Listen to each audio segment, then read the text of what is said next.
നമുക്ക് കപ്പ ഒന്ന് മാന്തിയിട്ട് ഒരു കിഴങ്ങ് പറിച്ച് നോക്കാം കേട്ടോ, നല്ലതാണോ നോക്കാം.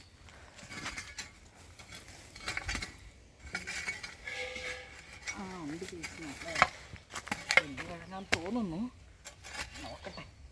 അത്യാവശ്യം വലുതാണ് കേസ്.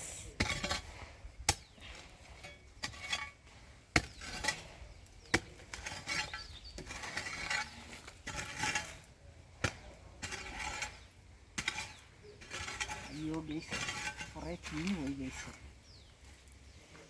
ഉണ്ടോ ഗൈസ്? ഗൈസ് എന്ന് പറയില്ലേ?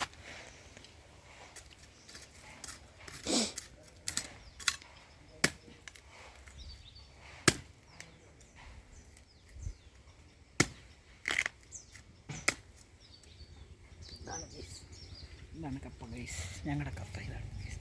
ഒറ്റ കിഴങ്ങ് പറിച്ചാൽ ഞങ്ങൾക്ക് എല്ലാവർക്കും കൂടെ ഇഷ്ടം പോലെ തിന്നാനുണ്ടാകും ഗൈസ്. അപ്പോൾ ശരി, ഞാനിത് പുഴുങ്ങി തിന്നട്ടെ.